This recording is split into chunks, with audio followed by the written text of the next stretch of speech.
kubera ko ibiganiro turi gushyiraho muri kubireba. Nabyo biratunezeza iyo tubona ubutumwa Imana duhaye abantu mu bukurikirana muri benshi, kandi bamwe mugaca hirya mukambwira muti ibi bintu ko wabikoze nibyo iri jambo ryari rikenewe. Imana ibaha umugisha rero abakunzi ba Pasiteri Misiyoneri Alice Nyirabagenzi. Iyi ni YouTube channel yacu, twese turagira ngo nimba uyahageze bwa mbere ukore subscribe. Ni ibintu bitari bukugore cyane, ni ibintu bitakugora, ni ugushyiraho rimwe kwa rimwe ngo pya. Hanyuma nimba warabikoze nawe, Imana igumugisha de no kuri like no gukomeza kubyohereza ibiganiro uba wumvise, biramfasha kwaguka kandi nawe uraba waguye abantu benshi cyane. Ndakwiyegereje rero wowe aho uherereye hose mu mpande zitandukanye, umugisha w'Imana ukuzeho cyane. Ndagira ngo rero uyu munsi turaganira ibintu byinshi, turaganira ibintu byinshi kandi byiza kandi ukeneye pe.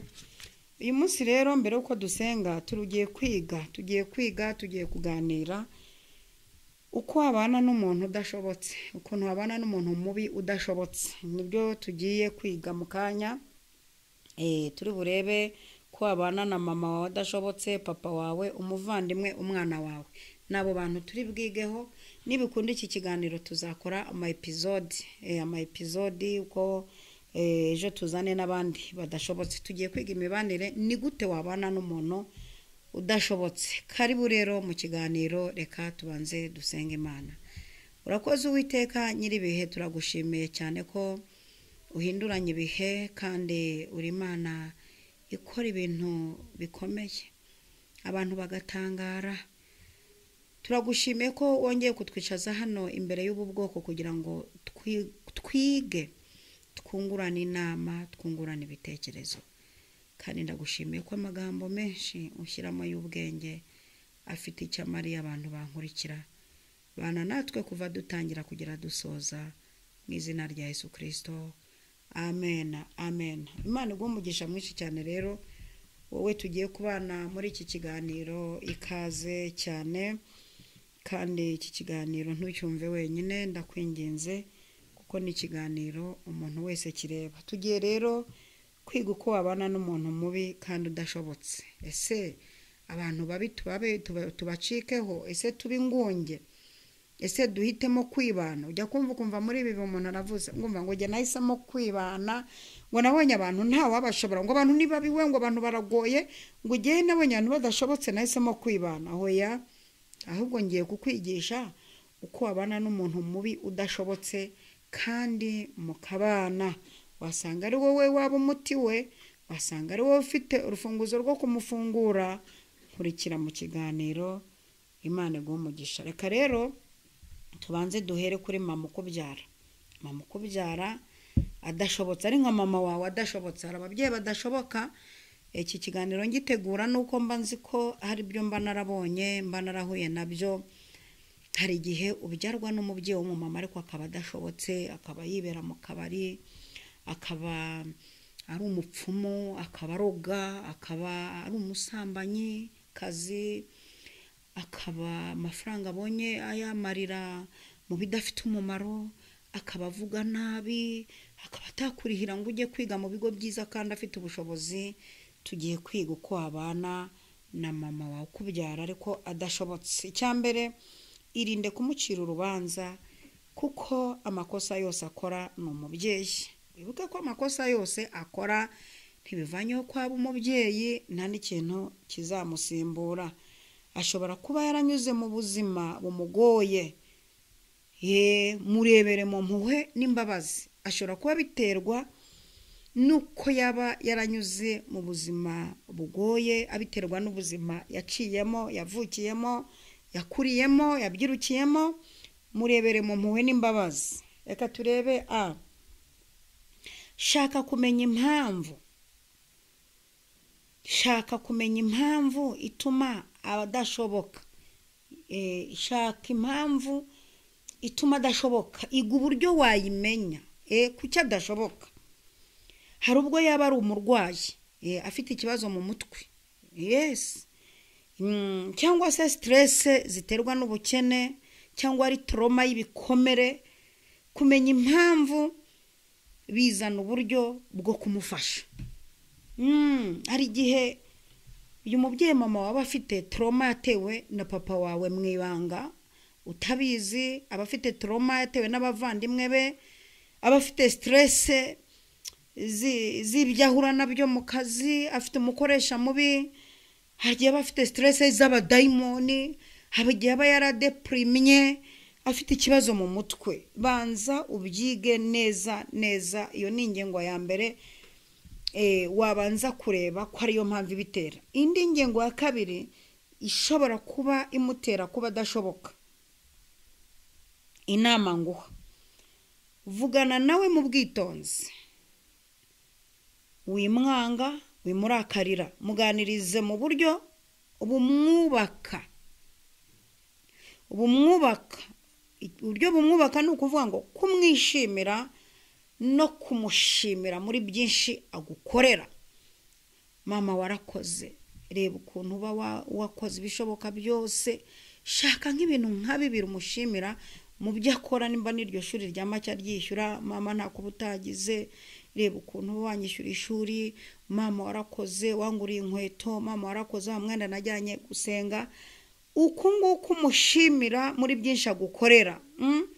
Ariko ugashyiraho uti ndashaka ko tuganira tugafatanya urugamba mama, ndashaka ko tuganira tugafatanya n'urugamba. Ukamusaba umwanya wo kuganira mama wawe, umubyeyi wawe wagutwise, wakonyeje, ukunda nawe ugukunda, ariko bitewe nuko adashobotse, birashoboka ko rewe wamubera icyo muragakira amatrauma n'amastress.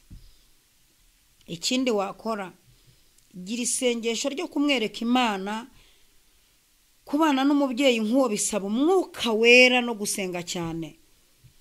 Imana ikamuhindura, ukihangana, ukirinda amagambo akomeretsa, no kumenya igihe cyo kuvuga erega, no kumenya n'igihe cyo guceceka. Kuko hari igihe uzana ikiburi ari muri stress za ejo muzarya iki, hari igihe uzana ikiburi arimo ivuga ati se kwifi hari igikoma kikaba kidahari. Jya umenya igihe cyo kumuvugishirizamo, umenye n'igihe cyo guceceka. Ikindi wakora, shaka ubufasha aho bikenewe. Turacyari kuri wa mubyeyi w'umumama, shaka ubufasha aho bukenewe. Yes, ubu bufasha rero aho bikenewe ni gute? Bishobora ko kuba atabarera neza, bishoboka ko yaba bicisha inzara, bishoboka ko yaba arabakuye mu ishuri kandi muri abanyabwenge, bishoboka ko yaba bakoresha n'imirimo y'imvune y'agahato, bishobora ko atemera ko mwiga kaminuza murangije segondere kandi uburyo buhari yakwiyaranja. Shaka ubufasha aho bikenewe, bamuha inama. Nko ku mushumba we, n'urugero, nimba ubona umushumba bakundanye mu muryango ntihajye habura umukuru. Nta muryango ubura umukuru pe, nta muryango ubura umukuru. Hari igihe yaba afite mukuru we, ari we mukuru mu muryango, watanga ibitekerezo. Nibyo, shaka ubufasha aho bukenewe. Ubundi wirinde guhinduka. Wirinde guhinduka kubera ko mama akubereye umuntu udashobotse. We wirinde guhinduka kandi ureke guhinduka nk'uko ari. Nimba afite ingeso yamunani ureke kuyigana ngo na mama arabikora.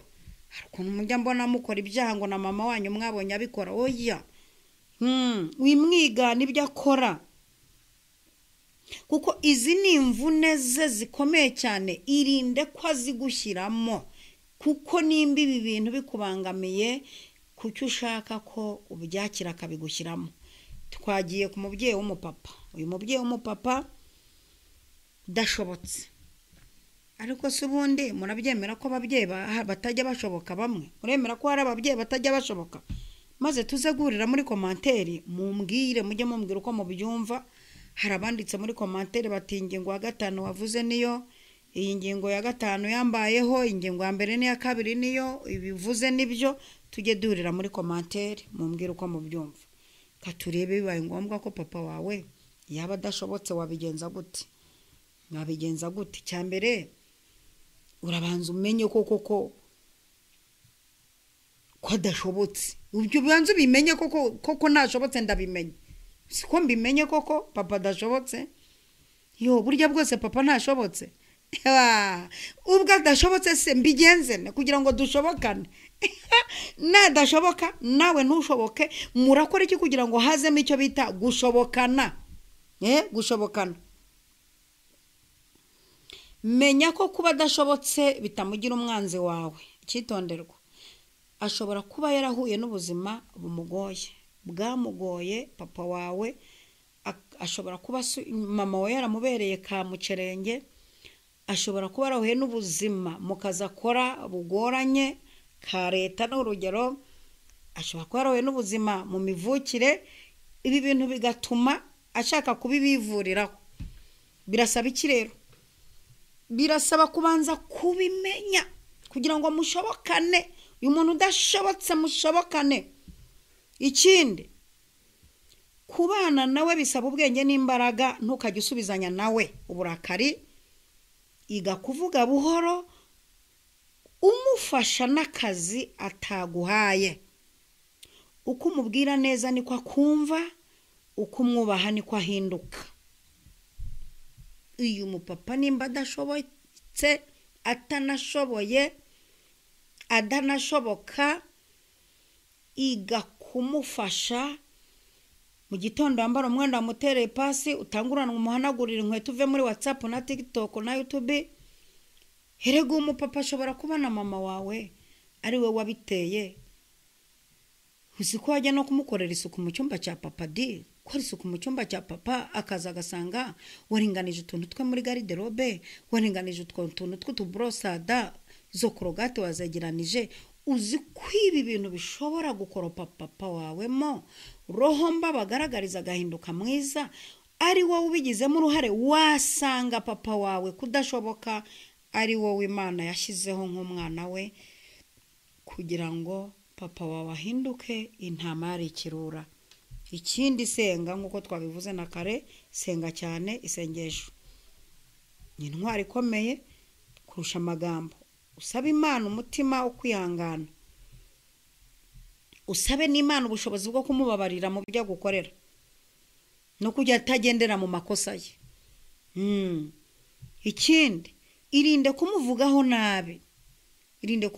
nabi ntukagiraho umusebya birinda umutima wawe gukomereka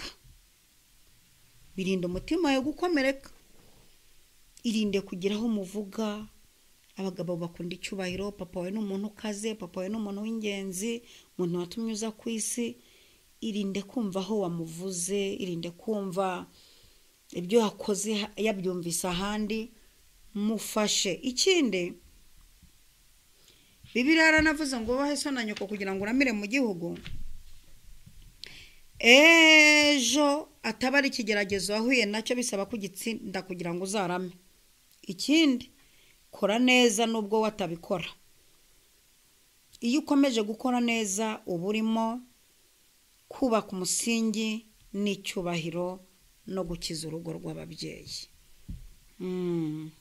ese papa wawe numba adashobotse kuri wowe ese ugira ngo mama wawe ntiyagowe nubwo utabibona kuki se utaba umuhuza kuki utaba ari we waba nka rakereti ije gukoropa uwo mudayimoni winjiye muri papa wawe ikindi kandi ushaka umuntu wizerwa muganire shaka inama ku muntu mukuru w'umunyabwenge yaba umupasiteri cyangwa umujyanama w'umuryango ntugume mu gahinda uterwa na papa wawe aba bantu bagufasha bashobora no kumuganiriza mu bwenge gahoro gahoro batazi ko ari nawe wabivuze nimba aba bantu ko kubazi nk'abanyabwenge ubazi nk'abantu bakomeye mu muryango ikindi menya uko wiyitaho kuba ufite papa udashobotse ntibivuze ko uhagarika inzozi zawe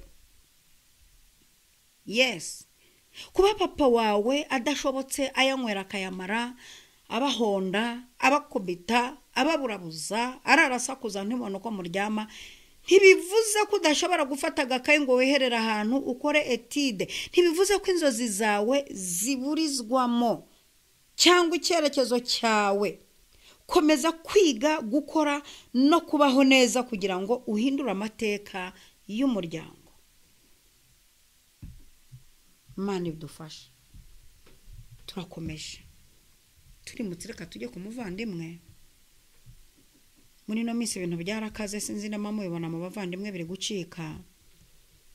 Gakora uko umuvandimwe ntahagere, kagaraduwetinga umuvandimwe ntahagere, kabyara umuvandimwe ntahagere. Ye baba we, waba ugiye no muri korara umuvandimwe arimo akayivamo, cyangwa anayigumamo wareba ukabona barababeshyira ntimuvindimwe.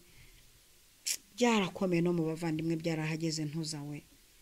Ariko reka twige se, muvandimwe adashobotse wabana nawe gute?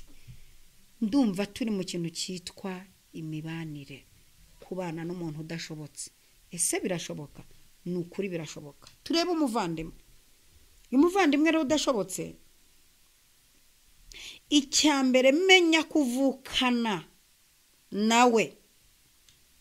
Kandi ko kuvukana nawe bitavuze ko muhuza imitekerereze, kuko indi byaramweru na muhima.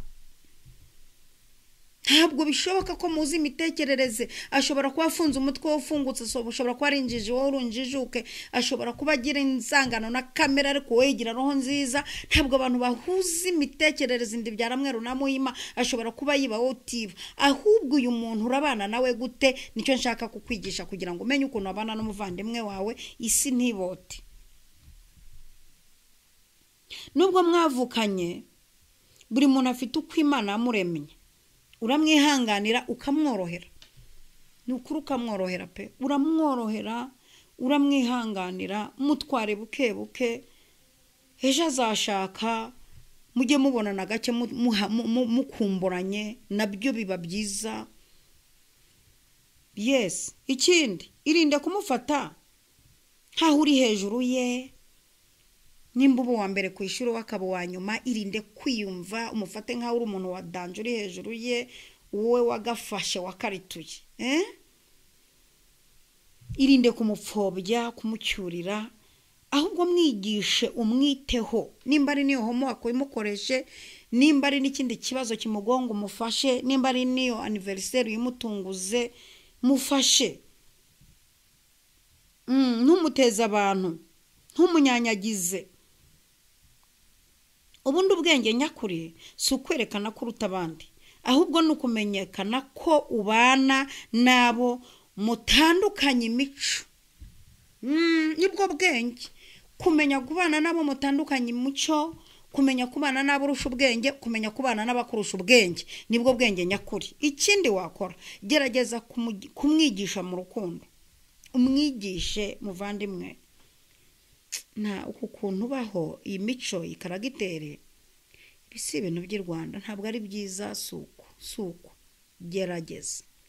gerageza kumwigisha mu rukundo, udashyizeho igitugu. Ntukamukore mu jisho. Hari ukuntu ukora umuntu mu jisho ukamutyorera nk'akantu ukamwera ku buryo cyo bita gukora mu jisho. Ngo ntango umuntu nkora mu jisho. Gukora mu jisho si urutoki umutungo. Hari ijambo ubwira umuntu kumva umukoza mu jisho kwera, kumukubita nk'inyuro. Irinde kumukora mu jisho.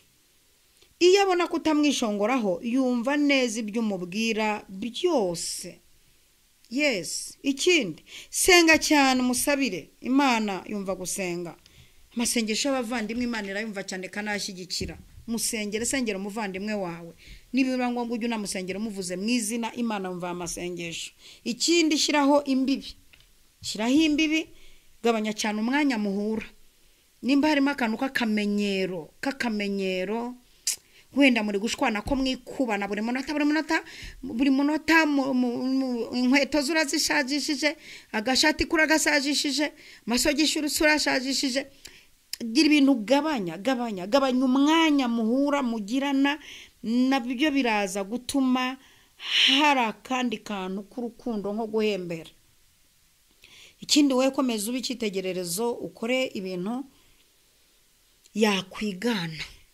Ukora ibintu yakwigana, uvumbura udushya ucuruza utuntu twakunguka ushaka utuntu yakwigana pe bibaho cyane numva utabyumva nzakomeza kukugira inama nyuma ya kamera kandi ku munsi w'amavuko umutungure ni wigurira akantu ku isoko nawe umugurire nugura ko kayawurutu ukamuzanire nawe nugura ko gatenge nawe ukamuzanire nugura ko gasaha nawe umuzanire bityo biragenda bimuhindura gake gake nawe ahinduka umuntu areke guhinduka ikirura reka tugere ku muntu wa nyuma ari we nshaka ko tuganiraho yaba adashobotse umwana wawe twabonye papa wawe tubona mama wawe tubonye umuvandimwe wawe tugeze ku mwana wawe ababyeyi mutera agatebe mu ntega amatwa muhatinde umwana wawe abana barimo baratugora reka nshyire muri rusange nubwo abanjye batangora reka mbivuge muri rusange abana barimo baratugora mu buryo bw'igihugu bw'umuryango bw'itorero abana bari kutugora umwana udashobotse wabana nawe gute kugira ngo umwana ahinduke ahubwo ntabe impyisi kurushaho cyambere komeza kuba umubyeyi uyu mwana ntashobotse ariko ntibikwiyeho kuri se ntibikwiyeho kuri nyina komeza kuba umubyeyi yes ntuba umucamanza nta mwana ugereranywa n'undi ngo utangire uvuge ngo mva ngo umwana ngo imfura yanjye ngo reka nkubwire ngo urandombe ngo imfura yanjye ngo ambereye umwana mwiza ngo ariko umwana agatata mbere kabutindi nta mwana ugereranywa n'undi ntukanicare kuri uwo mwana ukunaniye utangire umwereke ko ari mubi abandi bakubereye beza mu makosa ye ntukamwange ngo umuteshe agaciro umwereke ko umukunda nicyo nshaka kukubwira uyu munsi umwereke ko umukunda ariko utemera ibyo akora umwereke ko umukunda ukora imirimo y'urukundo ariko ushyireho kutemera ibyo akora unabitsindagiriza cyane urugero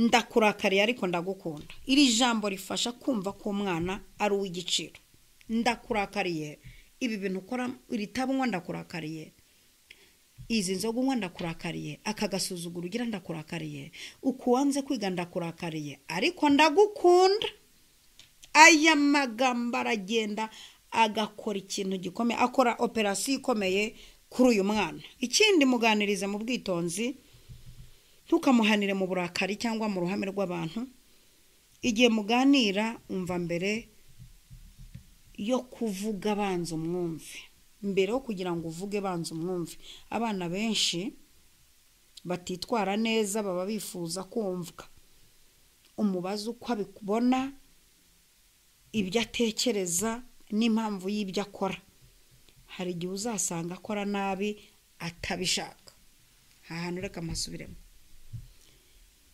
wikwihutira cyane kumusukaho amagambo amwereka kunanirana kumubwira ahubwo ihutire cyane guceceka umutega gutwi umwana muha amatwi umwima umunwa muha amatwi cyane umunwa umuhe gake mutega amatwi umwumve kuko umwana w'umunyamafuti wese ashaka ko bamwumva kuko akunda kwerekana n'impamvu yayakoze urabona impamvu nasambanye ni natwise ino nda nari nahuye n'ikibazo iki n'iki mpura n'ikibazo iki n'iki akunda ko amafuti ye muyumva mukayatega amatwi umuha umwanya umwumve nyuma yo kumwumva yarangije kuvuga ubundi umuganirize muri no minsi hari ibindi abana biharaje ry'ikoranabuhanga abana barimo barashaka kuvanga gucuruza no kwiga ugasanga amasomo cyangwa amanota abaye make kubera irari ry'amafaranga agiye gushaka amafaranga atararangiza kwiga ibi bintu cyari umutega amatwi umwumve impamvu ashaka kujya gukorera amafaranga akiga birashoboka ko hari ibintu atabona cyangwa umusaba agusaba ntubimuhe akaba ahisemo kujya kubyishugurikira tega amatwi umwana umwumve uyu mwana azahinduka ikindi shaka uko wamutoza gahoro gahoro niba ari mu bigo by'amashuri menya uko yitwara mu bandi niba ari mukuru mutoze gufata inshingano nkeya nko gukora amasuku mubwire uti ngo ushinze isuku yaha umubwire ku buryo yakwita ku bintu bye kandi ikindi cy'umushima cyane mu gihe yakoze mushimire uyu mwana ni mubi ntashobotse ariko reka twige uburyo twamuhindura yaba mwiza yashoboka turebe uburyo yahinduka intama muhindure gahoro gahoro utangire umuha inshingano nazikora umushime aho guhora umugaya buri gihe ahubwo wiga uburyo umushima utangire umuhe n'ubushobozi bwo kuba yajyana amafaranga kuri banke utangire unamwigisha uburyo yagira konte ye gahoro gahoro uyu mwana azahinduka ikindi shaka ubufasha hari igihe bisaba mukansara hari umwana ashobora kuba yarahuye na depression shaka ubundi bufasha yes ushaka umukansara cyangwa ushaka umupasiteri nimba umwana bamwitorero ushaka umunyabwenge uri mu mwuka w'Imana hano birasaba ko ushaka umunyabwenge ariko urimo n'umwuka w'Imana kurya akoresha ubwenge ariko agakoresha n'umwuka wo kuvumbura impamvu z'ibyo uyu mwana wawe arimo nibyo cyangwa se no kuba mujyana mu baganga bo mu mutwe ashobora kuba afite indwara ariko ibimenyetso nawe ubibona nimba umwana yaragize izindi indwara ikindi irinde kumwanga no kwiyanga utangira uvuga uti nanjye ngo narabyaye ngo naherekeje abana ubona nanjye ngo narabyaye wikwiyanga ikindi wimwanga uyu mwana wimugaragariza urwango wimwanga mu mutima wimwanga n'urwango rugaragara iyo ubonye umwana adashobotse ntukamwihakane zangeso mugira ngo nuwa nyina abagabo barukora ngo umwana nuwa nyina abandi ngo imico niyo kwa base wabo ngo imico ibiwanyu oya mwikwihakana uyu mwana nuwanyu ahubwo mu mwambi kubwenge kumwambika ubwenge ni gute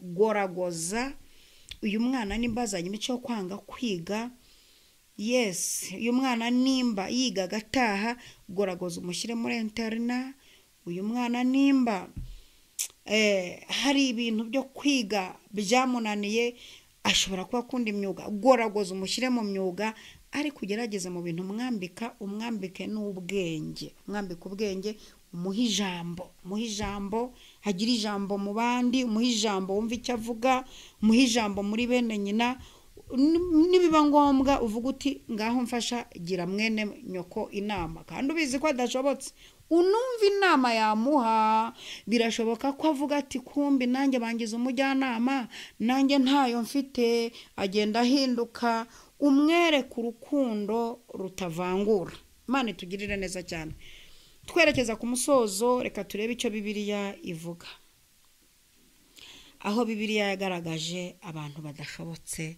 kandi abantu bakabana nabo hari naho batandukanye nabo turebe Hoseya na madamu we uze gusoma muri Hoseya igice cya mbere umurongo wa 3 nushaka usome Hoseya icyo gice cyose urabisangamo Hoseya yabanye n'umugore we Gomeri utarushobotse uyu mugore yari indaya mu rwego wabyara ibinyendari we niwe mugore wakasamutwe nabonye ku isi wabyara ibinyendaro mu rugo rwe umugabo abanderera abandi Hoseya yari umuhanuzi w'Imana cyane Hoseya ngo ajya agaca ku mugore we agiye mu ivugabutumwa umugore we ngo abagabo bamutambikanye bamujyanye mu marogi Hoseya akagenda akicara asakarira yarira akajya kumva ijwi ry'Imana rimubwiye ngo Hose ati karame ukuri kurira ati umugore wanjye arananiye ni indaya abyara ibinyendaro abagabo baramutambikanye Imana iti Hoseya ako gahinda ufite kangana gutya